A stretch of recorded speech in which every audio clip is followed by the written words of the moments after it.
La Clé du Monde numérique vous donne des formations formidables en Wolof pour augmenter vos connaissances. N'oubliez pas d'abonner. Les formations avec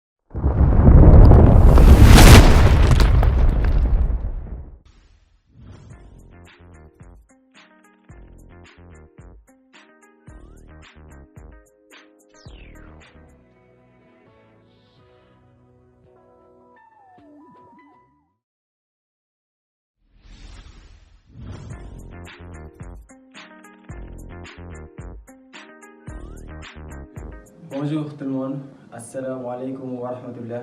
ñu ngi leen di jaajëfal bu baax a baax si ànd bi ngeen ànd ak ñun et aussi ñu ngi leen wax bu fekkee ne abonné googul fàtte abonné bu fekkee ne aussi am na loo bëgg wax nga def ko si commentaire yi bu leen fàtte aussi di like vidéo yi pour gën mën a yokk doole pour bu leen aussi fàtte di partager vidéo yi pour seen yeneen ami yoo xamante ni daan leen mën a dimbale et aussi ñu leen di fàttali aussi ne vidéo lii chaîne bi li ko tax a jóg du lenn lu dul jàppalante ku nekk li nga xam nga baax ko sa morom donc pour vidéo bi gën a bañ a gudd en fait dañuy yomale ko fii et ñu commencé les choses asalaamaaleykum sama gars yi si loolu nekk yéen si jàmm bu baax a baax ñu ngi leen nuyu bu baax a baax si ku si nekk si turam ak santam di jaajëfal bu baax ànd rafet bi ngeen ànd ak ñun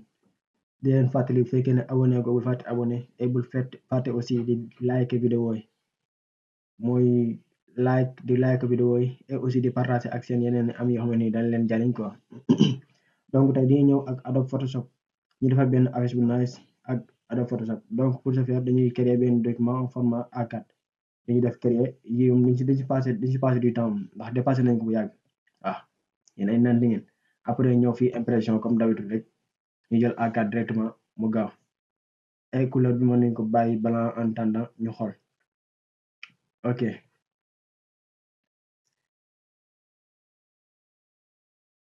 def nañ suñu créer nañ suñu benn document A4 format A4 donc lu ñuy def mooy dañuy créer suñu fond dañuy defar suñu fond ba mu nice pour fond bi dañuy defar benn comme genre exemple ñu tracé benn rectangle ñu xool benn rectangle comme genre rectangle comme ni waaw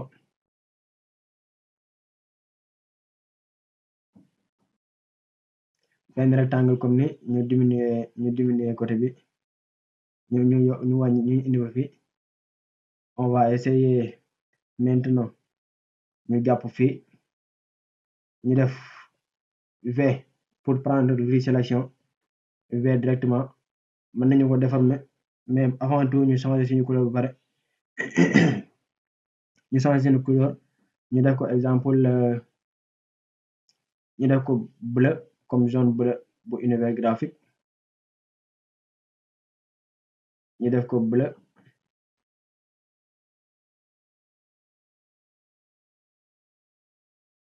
mën nañu changer fii couleur yi fii soit nga ñëw fii nii si panneau bi après nga def double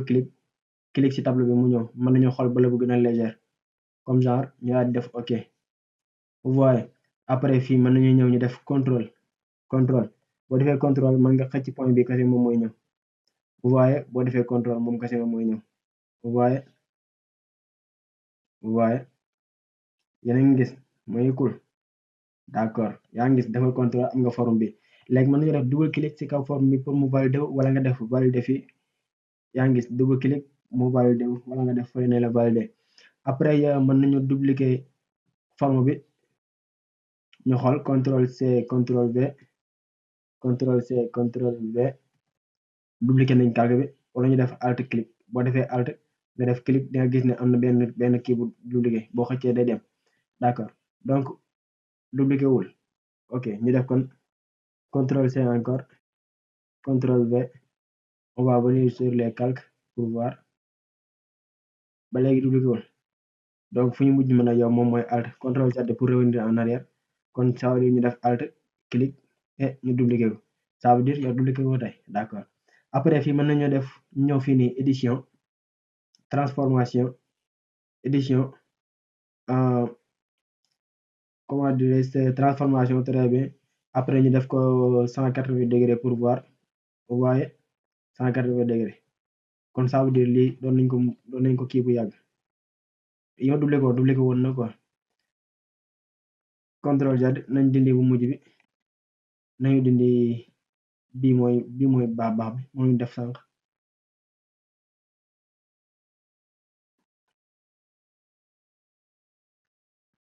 D'accord, ñu def édition,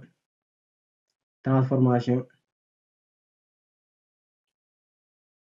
180 degré.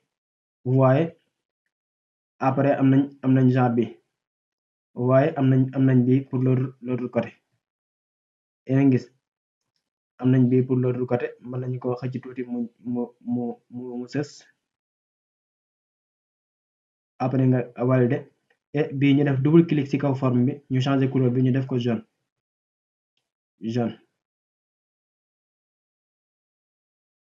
Vous voyez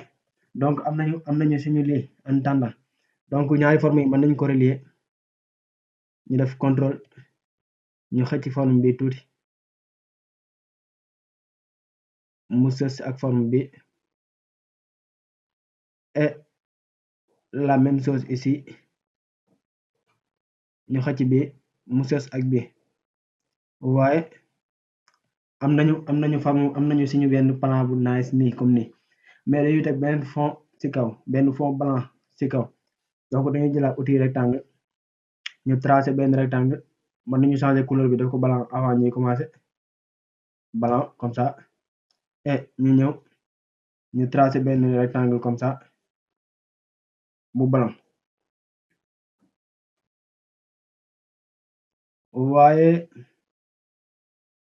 c'est cool comme ça. D'accord, léegi am nañu suñu rectangle bu blanc comme ça, donc ñu wàññi ko ñu wàcce ko tuuti mu xaw a tolloo ñaari côté yi tolloo, wala boog bu ñu ñëwee fii war nañ ko mën a centrer comme ça. Anam su ma si gisul de si c'est pas grave,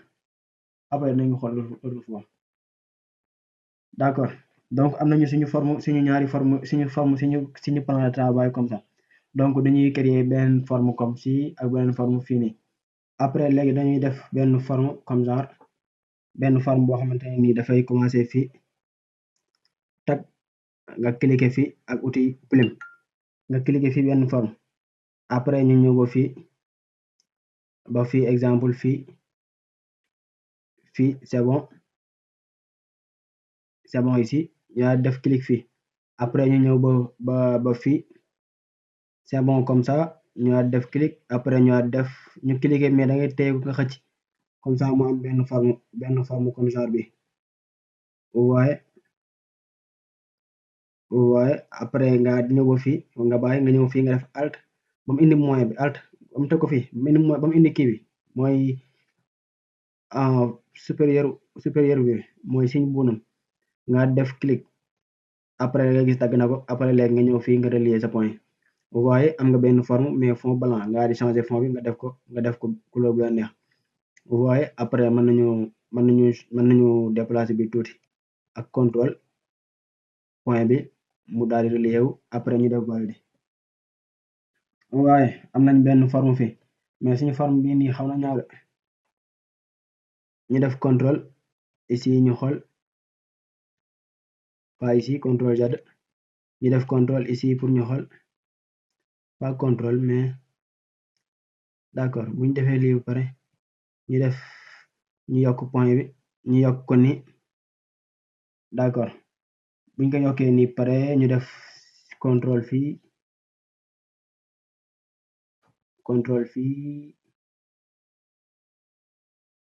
ok on valide. Vous voyez am nañ benn forme fii nii, donc yow dañuy dupliquer suñu forme bi, ñu def ko sur l'autre côté, ñu def alt clic et ñu indi ko fii et ñu daal def rotation, ñu teg ko. Vous voyez am nañu suñu deux formes yu opposé comme genre bii nii, donc dañuy ñëw forme bi mën nañu changer couleur bi, ñu def double clic, ñu def ko couleur comme genre couleur bi, ñu cliquer fii ak outil pipette mu jël couleur boobu noonu. Vous voyez après am nañu suñu ñaari forme comme ni donc dañuy tracer ay ellipse ici ay ellipse yoo xamante ni lay am photo dañuy def shift pour lii donc ñu def ellipse nii waaye après ellipse yi ñu def contour bi ñu def ko comme genre couleur jaune contour bi ñu def ko couleur jaune d'accord ñu daal def contour jaune waaye mën nañu wàññi contour bi taille contour bi dafa rëy mën nañ ko wàññi ëpp na c'est bon comme ça après mën nañu dupliquer ko ñu teg ko fii contrôle C contrôle V pour dupliquer après nga dupliquer ko nga teg fii et bii ñu daal di koy def contour ñu wàññi contour bi ba mu xaw a ndaw mais ñu def contour bi nii mais ñu def ko fond ban ñu def ko fond jaune contour bi on laisse comme ça d'accord on laisse le contour bi ñu bàyyi ko nii mais wala boog ñu def ko contour kii rek ñu bàyyi ci fond bi quoi ñu dindi fond bi bàyyi ci contour bi on enlève le fond et on laisse le contour comme ça d'accord waaye am nañu suñu ñaari forme yi donc dañuy defaat beneen forme fii yeneen forme yu opposé comme genre ñëw benn rectangle tak nga jël outil rectangle nga tracé fii benn forme comme genre nii waaye benn rectangle ça va comme ça après nga valider après nga ñëw fii nga def ko arrondi waaye mais boo defee arrondi fii xam nga les points yëpp ñooy dem xam ngeen ko yéen gis boo defee arrondi yëpp ñooy def arrondi xam nga la moo tax parce que fii moom moo coché mooy case bii nii soo ko décoché soo defee nii benn côté bu mu kii rek moom mooy dem waaye côté bu mu concerné rek moom mooy dem waaye côté bu mu concerné rek moom mooy dem donc mën nañu def arrondir les deux côtés là les deux côtés waaye mën nañu def arrondir les deux côtés là après ñu changer suñu couleur ñu def ko bleu waaye ñu def ko bleu et ñu déplacer ko tuuti et ñu def contrôle C contrôle V dafa primaire ñu def alt clic pour xëcc ko tuuti rek boo defee contrôle C contrôle V da koy sànni sa fu ko neex la koy sànni logiciel bi mais boo defee alt clic dana la ko bàyyil fenn après fii ñu daal di def transformation bu la neex nga def rotation bi bu fekkee rotation moo gën a gaaw si yow bu fekkee rotation moo gën a gaaw nga def transformation nga def opposé mu daal di tourner opposé bi après ça mën nga ñëw nga def ko nii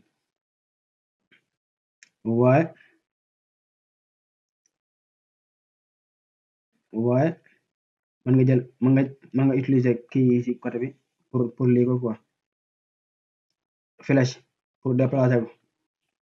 sinon bu fekkee da nga ko jàpp fule nga déplacer ko dafay rëy wala mu ndaw rek après fii ñu déplacer bi tuuti d'accord après fii ñu créer ay ellipse moom tamit exemple ñu ñëwaat fii outil ellipse ñu tracer ay ellipse comme genre nii waaye yam rek di def shift de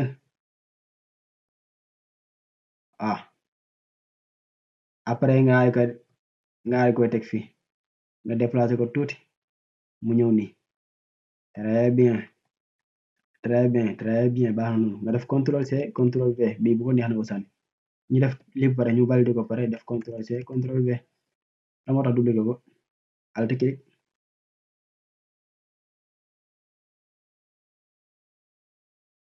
très bien c'est bien comme ça donc bii mën na ñëw tuuti d'accord c'est cool donc am nañ ñaari forme yi nii donc la moo ci des suñu écriture ak suñu ay affaire donc bii dañuy ñëw ñu def ci logo suñu logo wala boog photo bu la neex man tey damay ñëw def ci logo univers graphique fii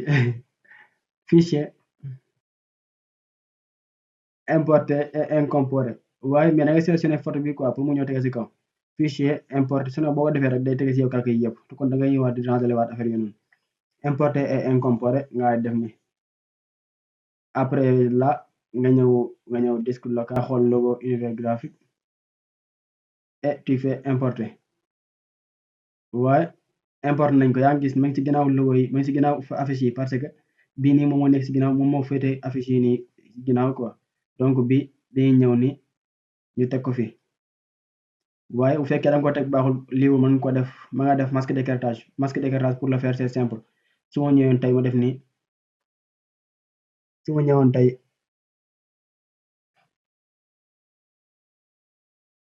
d'accord su ma ñëwoon tey ma def ci calque yi nii su ma defee clic droit créer un masque d'écartage da ngay créer masque d'écartage vous voyez créer un masque d'écartage day créer masque d'écartage donc CTRL Z j'ai pas besoin de créer ay masque d'écartage parce que forme ni mu ñëwee nii neex na ma quoi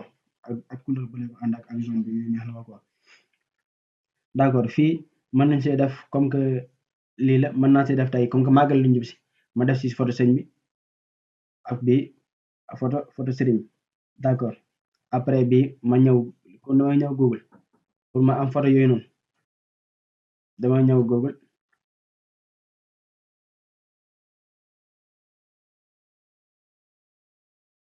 après ma télécharger image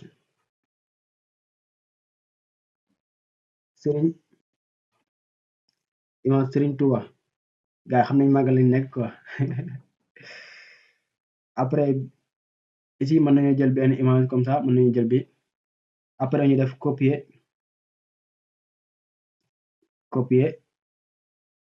après ñu ñëw Photoshop ñu sélectionné sëñ Touba moo ne ci kaw ñu def sélectionné ñu def CTRL V vous voyez indi na image suñ sëriñ bu mag bi après image bi mën nañu def ñu yokk ko tuuti ñu daal di koy détourer ba pare mën nañ ko détourer comme ça bu la neex aussi mën nañ ko bàyyi nii mais nañ ko détourer comme ça moo leen ñu détourer sélection mën nañu ñëw sélection yi ñëw sujet wala ñu def outil plume ñu détourer ko mais dafa yàgg outil plume dafa yàgg donc sélection sujet après nga bàyyi Photoshop mu détourer ko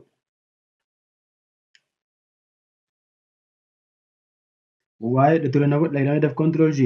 CTRL J wala nga ñëw fii nga def en sélectionner et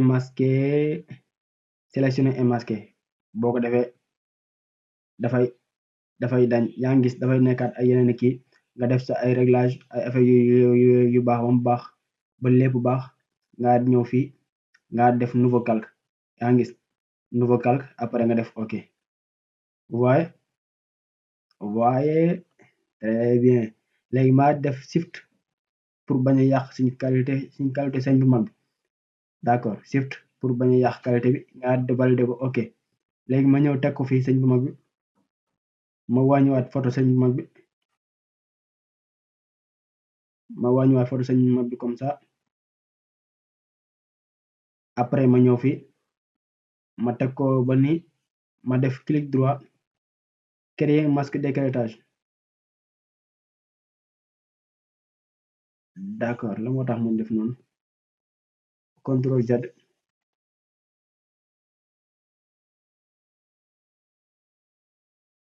rectangle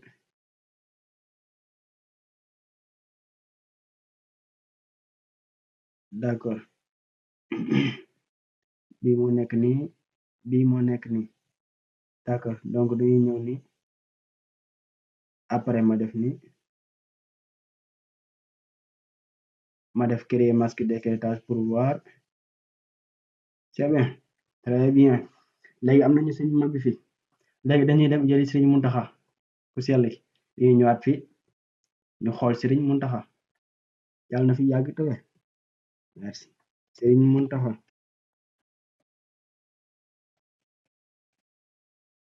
Muntaxa Mbàkke ok après ñu ñëw ci image très bien ñu jël image bi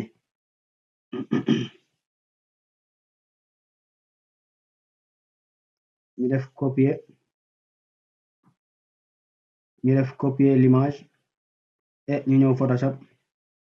ñu def coller CTRL-C CTRL-V ci kaw bi d'accord donc mën nañoo indi image bi duma ko détourer dama koy yokk tuuti rek ma double clic validé ko après ma ñëw fii ñu yokk ko tuuti après ma ñëw fii ma def clic droit créer masque d'écrêtage am nañu français bi man léegi la moo ci des suñu écriture ak suñu ay kii donc bii logo bi très léegi logo bi dañu koy jël ñu teg ko fii dañu koy jël ñu teg ko fii yow waxuma la di de contrôle Z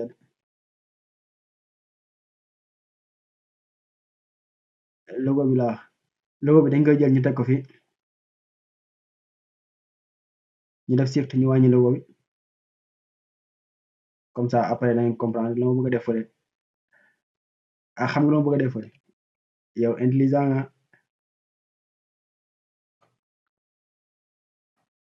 après fii ñu def fi logo bi ñu wàññi ko tuuti ak shift très bien logo bi c'est bon comme ça donc fii loo fi def damay dem jëli jumaay Touba la mosquée de Touba la mosquée deneen fay graphiste yi yéen gis nu ñuy sonnee si word image connexion moo word image yéen gratuit rek ngeen bëgg la mosquée de Touba lépp Touba la tey très bien donc am nañ jumaa bi nii nañ jël bi mooy gën a cool quoi donc ñu def ni ñu def copier l'image et ñëw fii ñu def contrôle V waaye image bi moo nekk ni donc ñu ñëw teg image bi ci kaw kii bi mën nañ ko yokk ak shift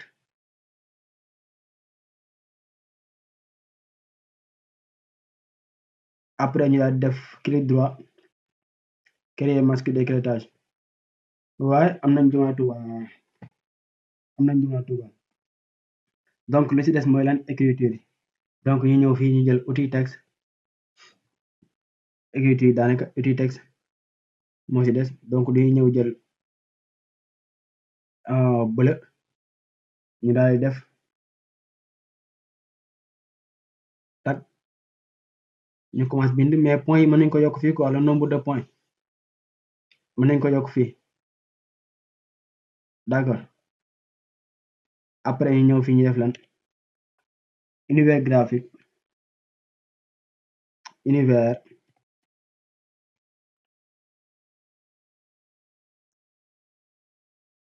graphique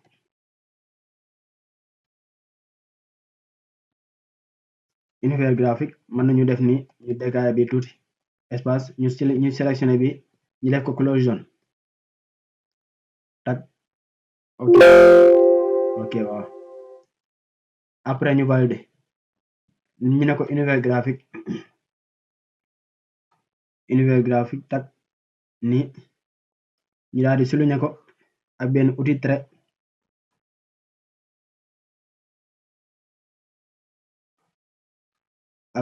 comme ça ñu def shift pour am trait bu jub donc trait bi pour nga gis ko nag il faut que des fois ngay laal contre bi quoi contre bleu comme ça trait bi moom mooy gën a kii quoi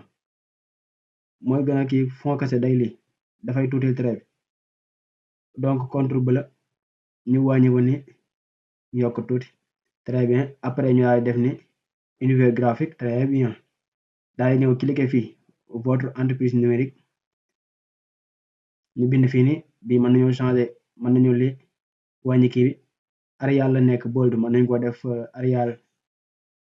new bold simple ñu daal def univers graphique votre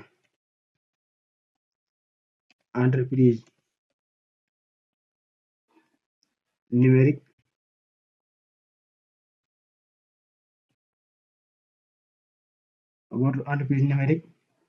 moo leen di ñaanal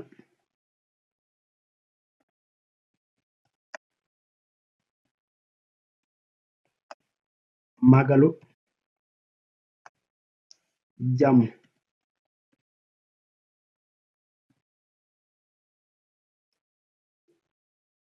moo leen di ñaanal màggalu jàmm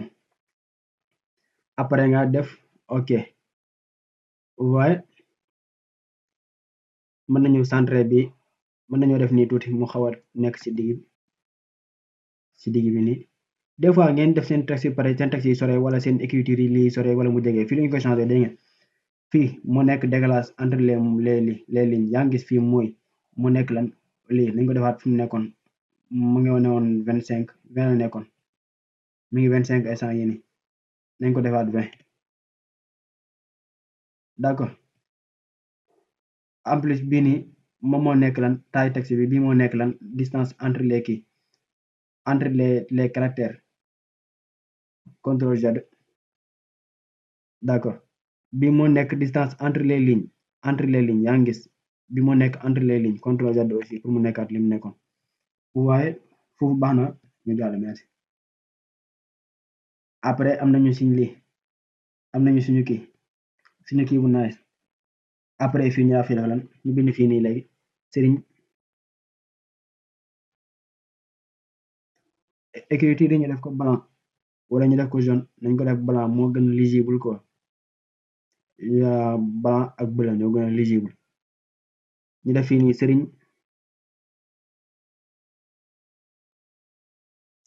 Serigne Touba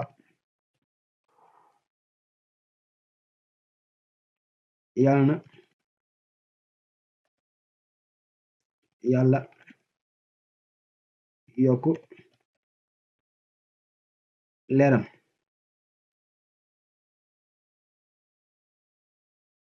ñu valider et ñu valider ici et ñu def nii ñu def comme la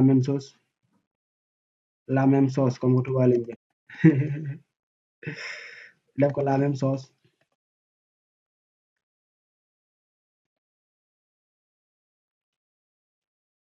après ñu daal di def ni vous voyez amul ay ombre amul dara nag amul dara instant yi nii fu ñu toll nañ defar affiche rek la prochaine fois ñu defar yi noonu xanaa benn na ne woon ombre fi ni nga defaree après mën nañu CTRL C CTRL V texte bi pour teg ko fii nii ñu def fi Serigne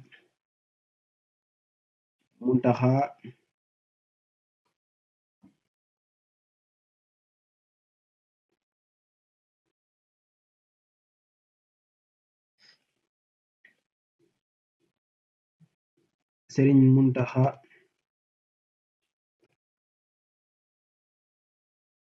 Mbacké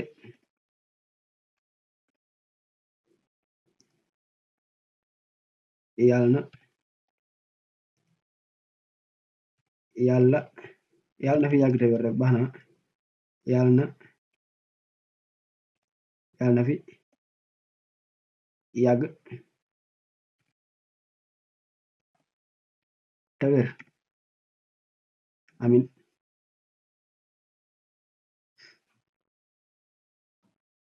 li moo tax boo bind ngay des fois ngay def erreur quoi des fois ngay bind yaakaar bind benn affaire fekk bindoo ko yow doo gis nag mais boo paree ba publier ko ngay gaa yi def gis la ko wax nga war a ñëwaat modifier ko donc dana vérifier da ngeen man su ma defee garaawul su ma juumee garaawul quoi mais yéen dana vérifier lépp bala ngeen publier ok donc lu ñuy def fii donc fii nañ fi def datu màggal bi quoi datu màggal bi donc pour ñu bañ a réer si datu màggal bi ñu xool fii nii datu màggal Touba 2024 date màggal Touba 2024 ñu xool fii moo gën a wóor quoi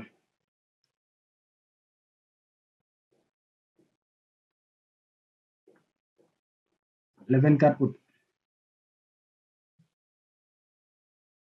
samedi le 24 août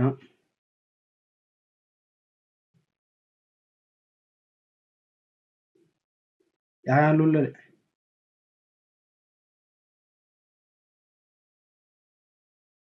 samedi le 24 août d'accord ñu def copier CTRL C boo waxee samedi jël nga wax le 24 août CTRL C le 24 août xam na ne ñëpp xam nañ ne samedi lay nekk kon ñëw fi après ñu daal jël outil texte ñu daal def CTRL V ñu dindi ñu def CTRL V d'accord le 24 ñu def ni août 2024 après ñu daal def ni ñu def ni ñu defaat ni ñu def ni et ñu sélectionné tout ñu yokk taille bi ñu changé police bi Arial yow tey xaaral ma changé bii rek grave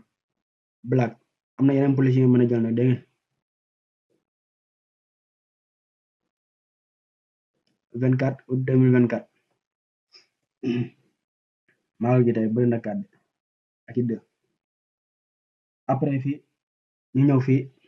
ñu def fi message waa message Mouride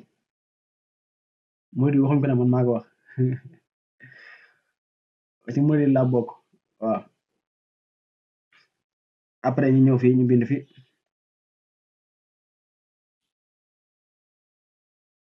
ñoo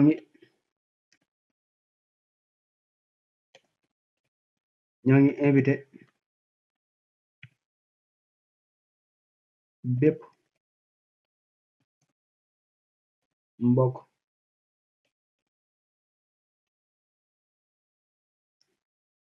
baa ma def à la ligne bépp mbokk ci àdduna bi di ñaan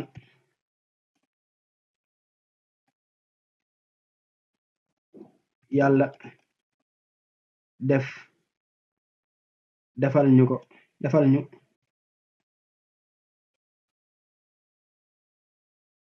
fekke ak tal te musal ñu ci taxukat yi musal ñu ci taxukat yi quoi loolu moo wax mais ku fay dem rek nañu màggali ñëwaat ci jàmm ak salaam ku fay dem loo fi yóbbul bu ko indaale waaw xanaa nga jënd ko sa xaalis mais loo fu moom bàyyi ko waaw gan day xam ne gan la waaw ñoo far mën a yéen xam naa ne fii ñu fi nekk ñëpp kenn soxla fu jàmbur mais pour toll bi après mu dem quoi ñu publier ko xam nga baax na ngeen naan dégg ngeen quoi après fii mën nañu ñëw ñu changer police ñu changer taayu kii bi taay bi nii waaye après ñu décaler bi tuuti et bi aussi ñu décaler ko lu bari ci digg waaye après am nañu texte bi nii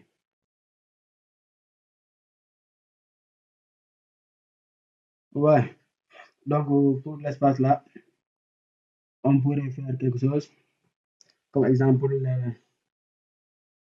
est-ce que duñ ko bàyyi nii nañ bàyyi ni espace bi nañu décaler nañu wàcc bi tuuti rek yéegal bi bàyyi espace bi nii waaye mooy gën simple quoi comme ça suñu liggéey du bari ay bagage wala ñu def fi rek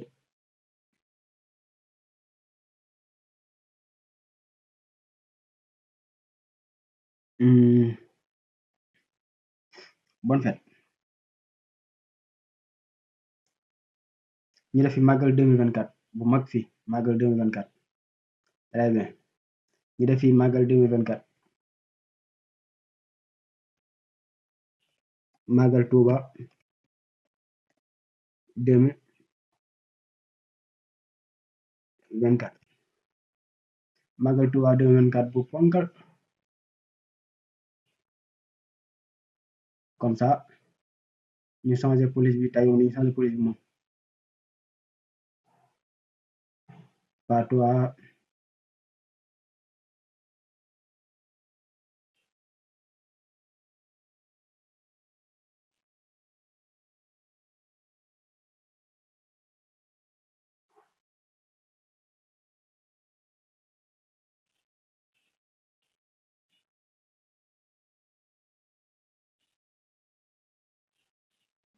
ñu xool bi ñu wàññi tuuti taay bi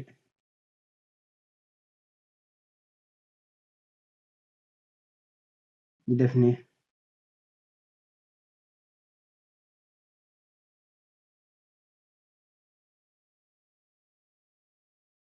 très bien ça fait l'occasion ma wanaan leen sax nu ñuy defaree ombre yi ak affaire yi noonu si màggal 2024 bi nii màggal Touba 2024 bi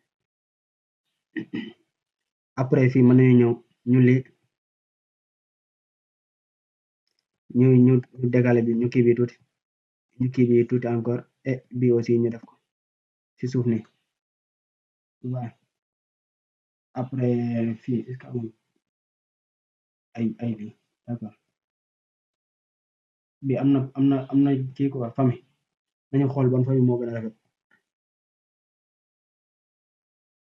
ban kan ci famille bi moo ci daax en daa mel solo leen de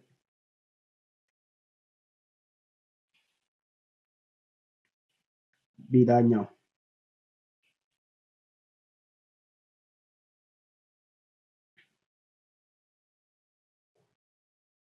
est-ce que duñ jëlaat Aria bi ñu jëloon wala impact très bien nañu jël plus impact moom moo gën kii quoi ñu yokk taay bi très bien nañu jël impact ñu def ni donc ñu defaat ni ñu dindi lee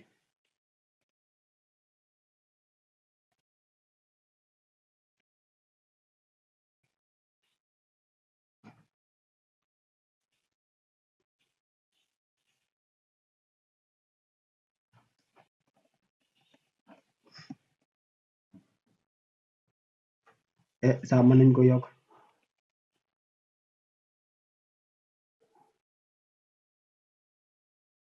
en cliquant sur shift d'accord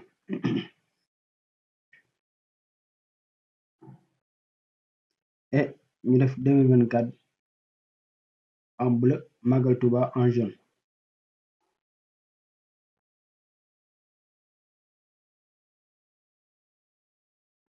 diggante bi daa bari bleu quoi loo tax 2024 ok on peut le laisser comme ça donc ñu ñëw fii mën nga ñëw fii ñu ñëw moo tax xam nga la moo tax am lii nii point d'intégration bi ci couleur bi parce que même ligne bi même texte bi dafa am ñaari couleur différent loolu tax mu defal la point d'intégration d'accord après fii ñu ñëw fii fx am na ay ombre porté am na contour am lépp mën na si def contour mën na si def ombre porté ak satin affaire yu noonu donc ñu ñëw ombre porté da nga gis yeneen yi aussi ci benn tableau bi xam ne nii day apparaître après mooy tableau bi nii tableau bi nii lépp a ngi ci biir yaa ngi gis ombre porté bi mën nañoo ñëw fii opacité ombre bi nañu ko wàññi mën nañoo def fii aussi position en distance kii bi ñu wàññi ñu yokk tuuti ombre porté bi distance bi mën nañu ko wàññi wala mën nañu ko yokk grossi aussi mën nañu ko wàññi comme si mën nañu ko yokk taille bi mën nañu ko wàññi comme mën nañu ko yokk waaye taille police waaye nañu yokk opacité bi ndax ngeen mën a gis normal yaa ngi gis taille police waaye taille kii bi autant pour moi donc après angle bi mën nañu ko def ni comme si mën nañu ko def 90 degré wala boog lu la neex rek waaw 88 et distance bi mën nañu ko wàññi tuuti waaye distance bi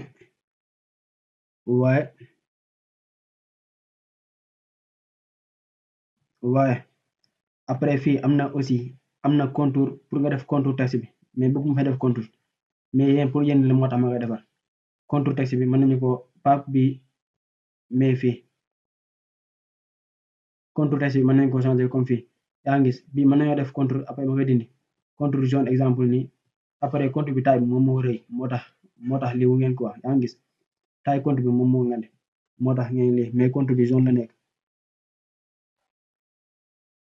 contour bi jaune la nekk yaa ngi gis non waaye jaune la nekk mën nañu def contrôle Z wala boog ñu décoché carte bi nii après am na aussi satin bi moom dama koy utiliser lu bari bari satin